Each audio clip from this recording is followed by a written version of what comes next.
বাঙালিদের একটি জনপ্রিয় খাবারের পদ হচ্ছে এই কচুরলতি। আমরা বাঙালিরা কম বেশি সবাই এই লতি খেতে খুব পছন্দ করি, কিন্তু এর একটি সমস্যা হচ্ছে লতি খেলে অনেকের গলা চুলকোয়।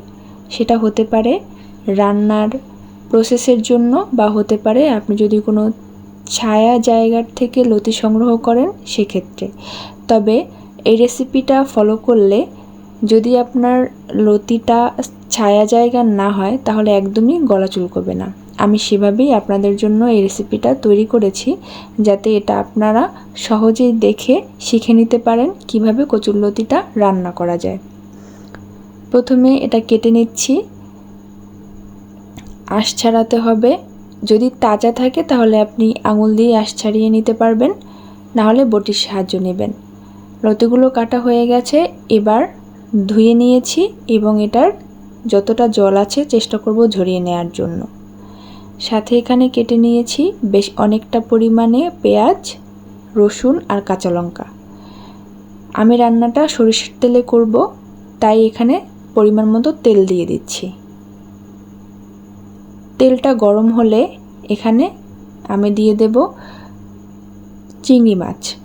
চিংড়ি মাছটা দিয়ে খুব বেশি ভাজবো না, জাস্ট একটু নাড়াচাড়া করেই এর মধ্যে যে পেঁয়াজ, রসুন আর কাঁচামরিচটা কাটা ছিল সেটা দিয়ে দেব। আমি খুন্তি দিয়ে পেঁয়াজগুলো একটু ছাড়িয়ে দিচ্ছি। পেঁয়াজ ভাজার সময় লবণ দিলে পেঁয়াজটা তাড়াতাড়ি ভাজা হয়ে যায়। দেখুন আমি এখানে পেঁয়াজটা সামান্য পরিমাণ ভেজে নিয়েছি, শুধু একটু রঙটা পরিবর্তন হলেই আমি এখানে কচুরলতিগুলো দিয়ে দেব। পেঁয়াজটা খুব বেশি ভাজবো না, তার কারণ লতির সাথে এটা ভাজা হয়ে যাবে। বেশি যদি আগেই ভেজে নেই তাহলে এটা পুড়ে যেতে পারে। লতিটা দিয়ে 1 থেকে 1.5 মিনিট মতো বেশি আঁচে এটা নেড়ে চেড়ে ভেজে নেব। লতিটা আগে দেওয়ার কারণ হচ্ছে এর যে একটা কাঁচা ভাব সেটা তেলের সাথে ভাজা ভাজা হলে সেটা চলে যাবে। 1 থেকে 1.5 মিনিট পরে এখানে আমি পরিমাণ মতো দিয়ে দিচ্ছি লবণ, হলুদের গুঁড়া আর মরিচের গুঁড়া। যারা ঝাল পছন্দ করেন মরিচের গুঁড়ার পরিমাণটা একটু বেশি দিতে পারেন। এবার সমস্ত মশলার সাথে লতিটা ভালোভাবে মিশিয়ে নেব। কচুরলতিতে যদি একটু ঝাল বেশি হয় তাহলে কিন্তু গলা চুলকায় না, তাই চেষ্টা করবেন একটু ঝাল বাড়িয়ে দেওয়ার জন্য। মশলাটা দিয়ে চুলার আঁচ মিডিয়াম টু লো রাখবেন, যাতে মশলাটা পুড়ে না যায়, এবং বারবার এভাবে একটু উপর নিচ করে ভালোভাবে মিশিয়ে দেবেন। মশলাটা মিশানো হয়ে গেলে আমি উপর থেকে একটু কাঁচা সরষের তেল ছড়িয়ে দিচ্ছি। এতে খাওয়ার সময় তেলের একটা আলাদা ফ্লেভার পাওয়া যায়, যেটা খুব ভালো লাগে। আমি আবার একটু মিশিয়ে নিচ্ছি। মেশানো হয়ে গেলে এবার আমি একদমই সামান্য, মানে অল্প পরিমাণে জল ব্যবহার করব। আপনাদের লতির পরিমাণ অনুযায়ী আপনারা জলটা ব্যবহার করবেন, তবে চেষ্টা করবেন লতিতে কম জল ব্যবহার করার। এবার জলের সাথে লতিটা মিশিয়ে দিয়ে আমি ঢাকা দিয়ে দিচ্ছি।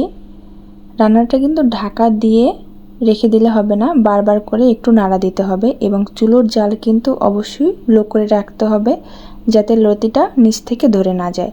দেখুন আমি বারবার করে ঢাকা দিচ্ছিলাম আর একটু পরপর সেটা নাড়া দিয়ে দিচ্ছিলাম। যতক্ষণ না পর্যন্ত পুরোপুরি গলে যায় ততক্ষণ পর্যন্ত লতিটা রান্না করে নেব। আমার লতি রান্না প্রায় শেষ।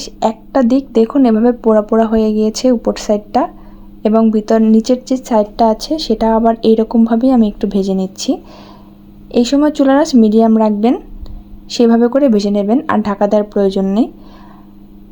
দেখুন গলে গেছে একদম। এভাবে লতি রান্না করলে কথা দিচ্ছি আপনার গলা একদমই চুলকাবে না।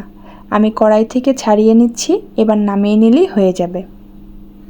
এভাবে একটু পোড়া পোড়া রাখার চেষ্টা করবেন, এতে স্বাদটা ভালো পাওয়া যায়। দেখলেন তো কত সহজ কচুরলতি রান্না করা।